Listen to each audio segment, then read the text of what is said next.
अस्सलाम वालेकुम dear students, आप देख रहे हैं सैयद अली एकेडमी। और आज की इस वीडियो के अंदर हम life cycle of flowering plants यानी कि एंजियोस्पर्म्स की लाइफ साइकिल को जिक्र करने वाले हैं कि किस तरह से एंजियोस्पर्म्स अपनी लाइफ साइकिल को कंप्लीट करते हैं। जो हमारे सराउंडिंग में आसपास जो आमतौर पर प्लांट्स होते हैं वो दरअसल एंजियोस्पर्म्स ही हमारे पास मौजूद होते हैं, क्योंकि ये बहुत ही ज़्यादा कसीर तादाद में मौजूद होते हैं। तो इस वीडियो को आप आखिर तक लाजमी देखिएगा, क्योंकि आपका जो तमाम कॉन्सेप्ट है वो सारा जो है इंशाल्लाह इस वीडियो के अंदर क्लियर हो जाएगा। तो अगर आप इस चैनल पर नए हैं तो make sure to subscribe this channel. तो आइए आज की इस वीडियो को शुरू करते हैं। तो यहाँ पर सबसे पहले अगर हम पढ़ें तो लिखा हुआ है flowering plants show heteromorphic alternation of generation. जो फ्लावरिंग प्लांट्स हैं यानी कि जो एंजियोस्पर्म्स हैं उनके अंदर हेट्रोमॉर्फिक अल्टरनेशन ऑफ जनरेशन है।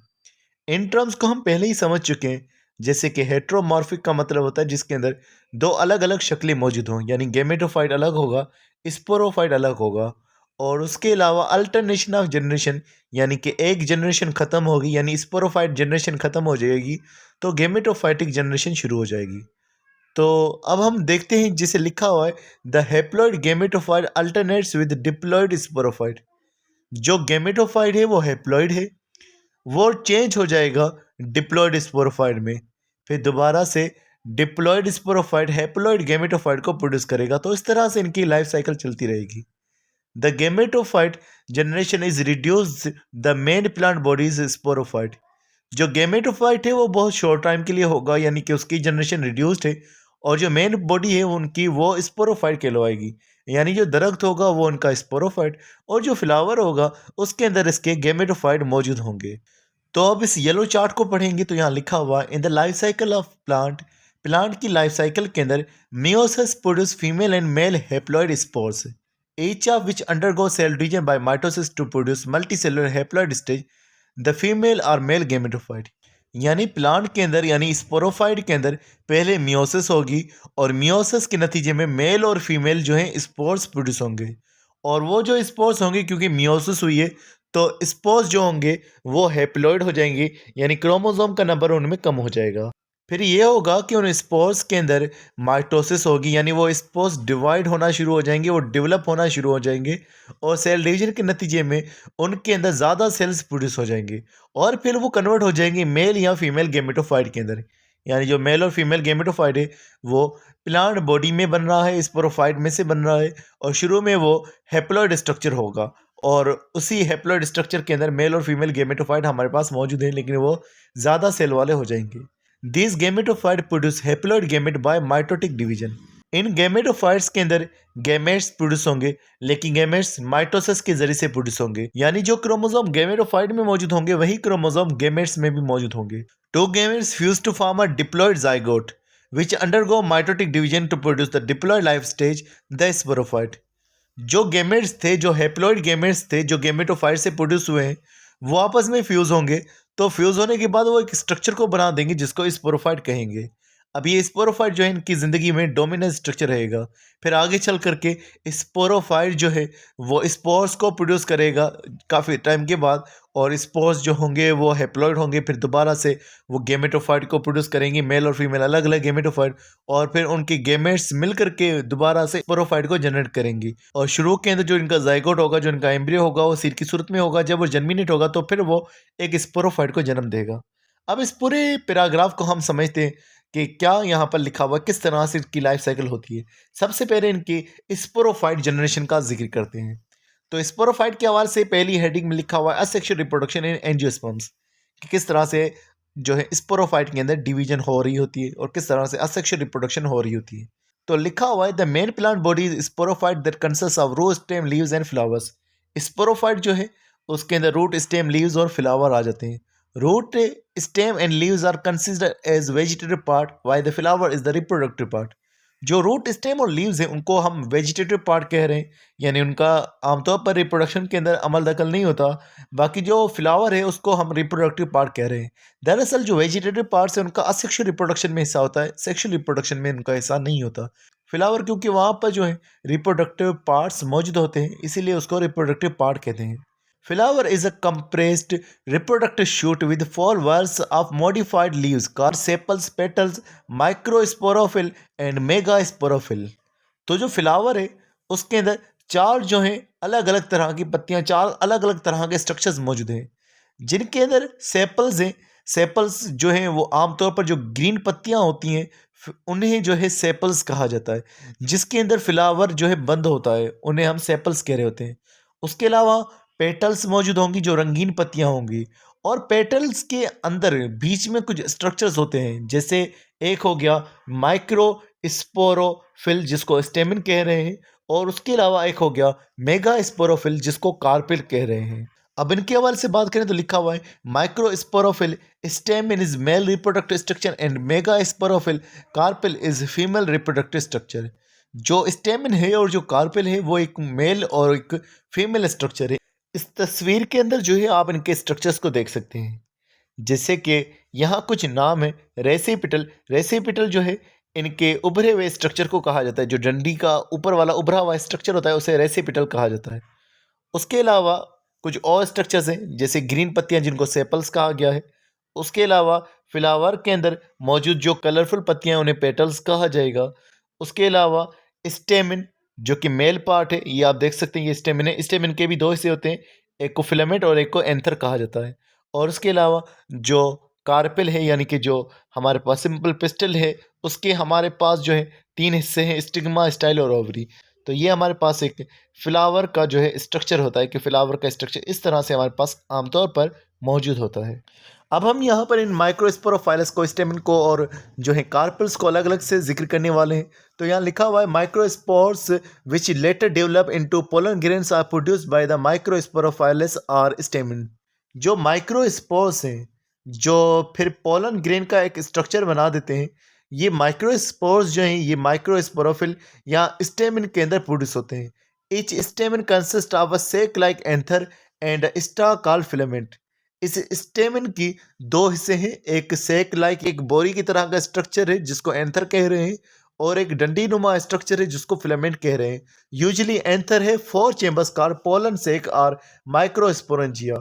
एंथर के अंदर आमतौर पर 4 खाने होते हैं, उन्हें पोलन सेक या उन्हें माइक्रोस्पोरेंजिया कहा जाता है। Contain numerous microspores mother cells, और उसके अंदर कई सारे माइक्रोस्पोर मदर सेल्स मौजूद होंगे। Each microspore mother cell produce 4 microspore by meiosis. So each pollen sac has numerous microspores develop into pollen grain and disperse from here for pollination. तो जो microspore mother cell है जो कि anther के अंदर pollen सेक में मौजूद था, तो हर माइक्रोस्पोर मदर सेल में से 4 माइक्रोस्पोर्स प्रोड्यूस होते हैं मियोसिस के नतीजे में, यानी उनमें क्रोमोसोम कम हो जाएगा। तो इस तरह से कई सारे माइक्रोस्पोर्स डेवलप होते हैं और कई सारे माइक्रोस्पोर्स कई सारे पोलन ग्रेन्स को जो है जन्म देते हैं। और इस तरह से कई सारे पोलन ग्रेन्स जो हैं जो कि शुरुआती तौर पर पहले माइक्रोस्पोर्स थे, ये पोलन ग्रेन जो है ये कार्पेल के पास चले जाएंगे और इस प्रोसेस को पोलिनेशन का नाम दिया जाता है। अब हम मेगा स्पोरोफाइलस का जिक्र करते हैं। तो लिखा हुआ है mega sporophyll now called carpel produce ovum in ovary. Mega sporophyll को जो है हम कार्पेल कह रहे हैं, और कार्पेल के अंदर एक स्ट्रक्चर है जिसको ओवरी कहा जा रहा है। उस ओवरी के अंदर फिर ओवम प्रोड्यूस होता है। ये जो ओवम होता है ये दरअसल सेल होता है जो कि ओवरी के अंदर मौजूद होता है, जो कि इसके अंदर प्लांट के मेल सेल के साथ जो है फ्यूज होगा फिर बाद में। तो असल में ये जो ओवम होता है ये एक भी गेल होता है, और ये ओवम जो होता है ये ओव्यूल के अंदर मौजूद होता है। एक दूसरा स्ट्रक्चर होता है जो कि रिप्रोडक्टिव स्ट्रक्चर होता है ओवरी का। Each carpel consist of 3 part. हर कार्पल के अंदर 3 पार्ट होते हैं, स्टिग्मा, स्टाइल एंड ओवरी। एक ऊपर वाला हिस्सा स्टिग्मा, एक डंडीनुमा स्ट्रक्चर जिसको स्टाइल, और नीचे वाला हिस्सा जो है वो ओवरी कहलवाएगा। विद इन ओवरी 1 और मोर ओव्यूल्स डेवलप। इस ओवरी के अंदर एक या एक से ज्यादा जो है ओव्यूल्स डेवलप होते हैं। The main body of ovule is called nucleus. Ovule का जो अहम हिस्सा होता है वो उसका न्यूक्लियस कहलवाता है, which is protected by 2 layers of protected sheets of cells called integuments. जो ओव्यूल है उसे प्रोटेक्ट करती हैं 2 शीट्स जिनको इंटेगमेंट्स कहा जाता है। A small pour is present on it. Integument के नीचे एक छोटा सा ओपनिंग मौजूद होती है जिसको माइक्रोपाइल कहा जाता है। इस माइक्रोपाइल को जो है हम ओव्यूल की ओपनिंग भी कह सकते हैं। With these, it contain 1 megaspore mother cell which produce 4 megaspores on maturation. उसके अलावा ओव्यूल के अंदर जो है एक मेगास्पोर मौजूद होगा, और वो मेगास्पोर जो मदर सेल होगा वो 4 मेगास्पोर्स को प्रोड्यूस करेगा। Out of 4 megaspores only 1 megaspore will be functional to develop into female gametophyte. जो 4 मेगा स्पोर प्रोड्यूस होंगे उनमें से 3 खत्म हो जाएंगे, सिर्फ 1 मेगा स्पोर जो है वो सर्वाइव करेगा और वो फीमेल गेमेटोफाइट को जनरेट करेगा। The female gametophyte develop inside ovule called embryo sac. अब ये जो फीमेल गेमेटोफाइट है इसको जो है एम्ब्रियोसेक भी कहा जाता है। अब इसी के हवाले से यहाँ डिटेल में लिखा हुआ है, megasporangium ovule within ovary contain megaspore mother cells which undergo reduction division to produce 4 haploid megaspores. जैसे कि हम बता चुके हैं कि ओव्यूल जो है उस ओव्यूल के अंदर जो है मेगा स्पोर मदर सेल्स मौजूद हैं, उनके अंदर मियोसिस होगी, 4 सेल प्रोड्यूस होंगे जिनको हम 4 हैप्लॉइड मेगा स्पोर्स कह रहे हैं। 3 ऑफ देम डिसइंटीग्रेट, 3 उनमें से खत्म हो जाएंगे एंड ओनली 1 सर्वाइव, सिर्फ एक जो है मेगा स्पोर मदर सेल जो है वो सर्वाइव करेगा, which after successful mitotic division develop into 7 celled structural called female gametophyte or embryo sac. अब जो एक हमारे पास मदर सेल रहा उसके अंदर सेल डिवीजन होती रहेगी, सेल डिवीजन होने के बाद वो एक स्ट्रक्चर को जन्म देगा जिसको हम फीमेल गेमेटोफाइट कहेंगे या एम्ब्रियोसेक कहेंगे, जो कि होगा 7 सेल पर कंसिस्ट कर रहा होगा, लेकिन उसके अंदर जो है 8 न्यूक्लियस मौजूद होंगे। Out of 7 3 cells found toward chalaza and called antipodal cell. इन 7 सेलों में से 3 सेल जो है ऊपर की तरफ डेवलप करते हैं जिनको एंटीपोडियल सेल्स कहा जाता है। 3 cells found towards micropyle called egg apparatus. जो 3 सेल्स हैं जो कोई माइक्रोपाइल की ओपनिंग की तरफ जो है वो डेवलप करेंगे उन्हें जो है एग अपैरेटस कहा जाएगा। 2 of which termed synergid cells है।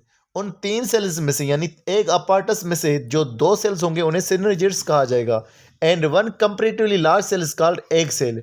एग सेल को जो है वो एग सेल कहा जाएगा and 1 central cell with 2 nuclei called polar nuclei and 1 central cell with 2 nuclei called polar nuclei। और एक बीच में सेल मौजूद होगा जिसको पोलर न्यूक्लियाई कहा जाएगा, which after fusion called second nuclei or definitive nuclei. और उसके अंदर जब फ्यूजन हो जाएगी, जब उसके साथ गैमेट जो फ्यूज होंगे मेल गैमेट्स, तो उसे सेकंड न्यूक्लियाई या डेफिनेटिव न्यूक्लियाई कहा जाएगा। अब इन तमाम पार्ट्स को तस्वीर में देखते हैं ताकि ये सारा जो है आपको आसानी से समझ आ जाए।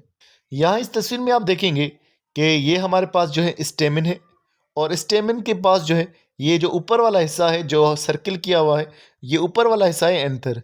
अब इस एंथर में से इस एंथर के अंदर जो है आप देख सकते हैं माइक्रोस्पोरोसाइट्स मौजूद हैं जो छोटे से सेल्स हैं।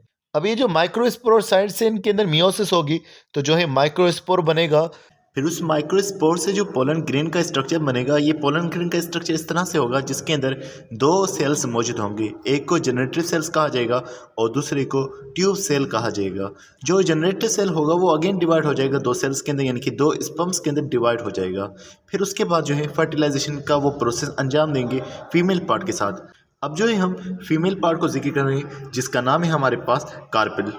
तो 3 स्ट्रक्चर्स आप देख सकते हैं। सबसे ऊपर वाला हिस्सा जो है ये जो है स्टिग्मा कहलवाएगा, फिर स्टाइल, और जो लास्ट वाला हिस्सा होगा ये कहलवाएगा ओवरी। अगर हम ओवरी के स्ट्रक्चर को देखेंगे तो इसके अंदर कई सारे जो हैं वो ओव्यूल्स मौजूद होंगे इस ओवरी के अंदर। उसके अलावा अगर हम एक ओव्यूल को देखें, इसके अंदर आप देखेंगे कि मेगा स्पोर जो है वो एक सर्वाइव करेगा, 3 खत्म हो जाएंगे। उसके अलावा जो है आपको 2 इंटेगमेंट्स भी नज़र आ रही है और माइक्रोपाइल भी नज़र आ रही है। फिर उसके बाद ये जो एक सेल सर्वाइव करेगा वो सेल जो है वो 7 सेल्स में डिवाइड हो जाएगा और उसको हम 3 एंटीबॉडियल सेल कह रहे हैं। उसके अलावा पोलर न्यूक्लियाई जो है वो बीच में मौजूद है, यानी ऐसा सेल जिसके अंदर 2 न्यूक्लियस मौजूद है। उसके अलावा सिनर्जिड्स और एक बड़ा सेल जो है वो एक सेल मौजूद है। तो ये इसके अंदर 7 सेल स्ट्रक्चर जो है वो गैमेटोफाइट में मौजूद है। तो लिखा हुआ है this multicell structure of ovule is termed as embryo sac. ये जो मल्टीसेल स्ट्रक्चर है ओव्यूल का ये एम्ब्रियोसेक कहलवाएगा, which constitute the female gametophyte of angiosperm. और ये जो है फीमेल गैमेटोफाइट बना रहा है एंजियोस्पर्म का। Male and female gametophyte depend on sporophyte. ये दोनों मेल और फीमेल दोनों गैमेटोफाइट जो है स्पोरोफाइट में डिपेंड करते हैं। अब हम यहाँ जो है इनकी पॉलिनेशन और उसके बाद जो है फर्टिलाइजेशन और उसके बाद फिर जो है डबल फर्टिलाइजेशन के बारे में पढ़ेंगे। तो सबसे पहले पॉलिनेशन होगी, यानी पोलन ग्रेन्स जो है वो ट्रांसफर करेंगे स्टिग्मा के ऊपर। और फिर यहाँ से क्या होगा, लिखा हुआ है after pollination pollen grain transfer settle on the stigma of carpel. यानी पॉलिनेशन के बाद जो पोलन ग्रेन होगा वो स्टिग्मा के ऊपर जो है वो सेटल हो जाएगा।